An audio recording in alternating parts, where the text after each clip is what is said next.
Donc les habitudes de vie, bien évidemment, on sait que moins il y a d'activité physique et plus il y a de télévision, ou plus il y a d'ordinateur, et plus il y a de risque aussi de développer une obésité infantile, voire une obésité à l'âge adulte. On va avoir tout un tas d'autres paramètres qui vont rentrer en ligne de compte, tels que des facteurs psychologiques. On sait bien que chez tous ces enfants obèses, on rencontre tout un tas de problématiques importantes, telles que viol, telles qu'attouchement, tels que problèmes familiaux importants, problèmes psychologiques dans la famille. Donc ici, on a évoqué quelques facteurs tels que le stress, donc un stress plus ou moins prégnant en fonction de l'environnement, un manque affectif, des chocs psychologiques, donc tout un tas de paramètres. Et là, on n'a cité qu'une partie des paramètres qui interviennent vraiment dans cette obésité infantile. Alors ici, vous avez une petite balance énergétique qui, au final, symbolise la conséquence de tout ce qu'on a vu précédemment, à savoir le comportement familial, l'environnement socio-économique, l'environnement psychologique. Et ça va finir par se traduire, au final, par un déséquilibre entre les apports énergétiques et puis ce qui devrait être consommé réellement. Donc là, vous avez cette balance qui va être très fortement médiée par le comportement de l'enfant, tant le comportement à table au niveau des ingestats que le comportement alimentaire d'une façon générale. Et on va avoir un déséquilibre. Donc les deux fléaux de la balance sont ici. Donc là, vous avez un équilibre avec la balance noire entre l'alimentation, donc les apports énergétiques ou micronutritionnels, et les dépenses, donc les besoins de l'organisme. Et ici, on se rend compte que la nutrition, à savoir, dans ce cas de figure, les apports caloriques, vont être supérieurs à la dépense, ce qui va générer une prise de poids.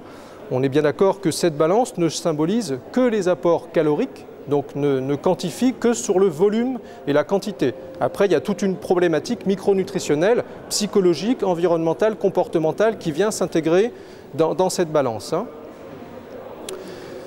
Alors, les acteurs du déséquilibre sur lesquels il va falloir agir et sur lesquels on va agir justement dans la prise en charge. Le stress, bien évidemment, la prise de médicaments, les apports en aliments, et puis leur composition, ce qui est très important, en micronutriments, le comportement alimentaire, donc ça je l'ai évoqué un petit peu tout à l'heure, les heures des repas, la façon dont se déroulent les repas. On se rend compte que très souvent, le repas est l'occasion des règlements de compte. Donc c'est vrai que passer à table, quand on a déjà un problème de surcharge pondérale et que ce sera l'occasion pour les parents de faire des remarques sur ce que l'on ingère, etc., ce n'est pas forcément la meilleure façon d'essayer de contrôler ces prises alimentaires. Donc l'éducation, je vais vous l'expliquer par la suite, on fait un gros travail au niveau aussi de l'hygiène alimentaire et de l'éducation alimentaire auprès des parents, en plus de le faire auprès des enfants. L'activité physique, bien évidemment, et il y a tout un tas d'autres paramètres que l'on n'a pas listés ici.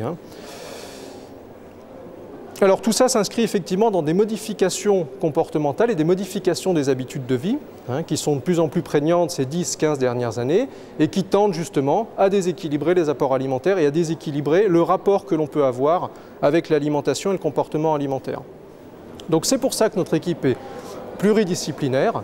Donc on essaye de proposer un panel le plus large possible au niveau de la prise en charge.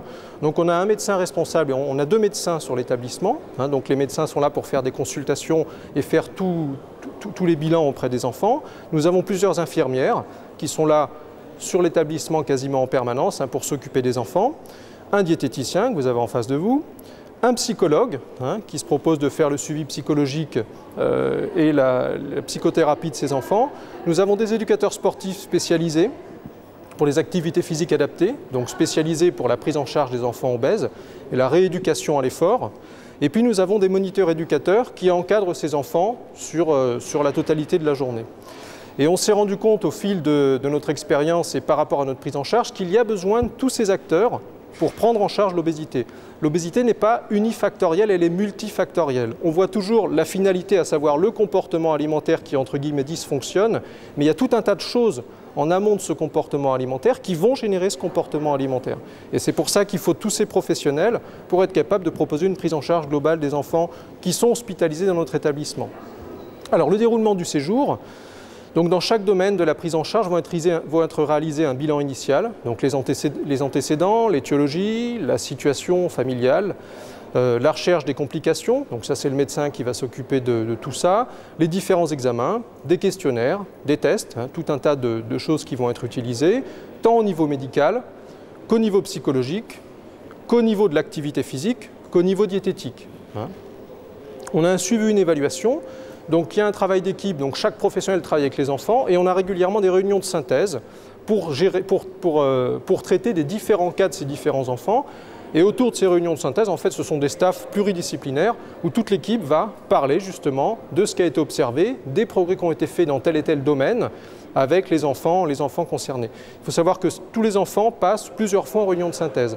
À la suite de ces réunions, on va présenter nos conclusions aux enfants et on va débattre avec les enfants de ce que l'on a constaté. On va réorienter notre politique, réorienter les stratégies que l'on va mettre en place pour les aider à sortir de cette problématique de l'obésité.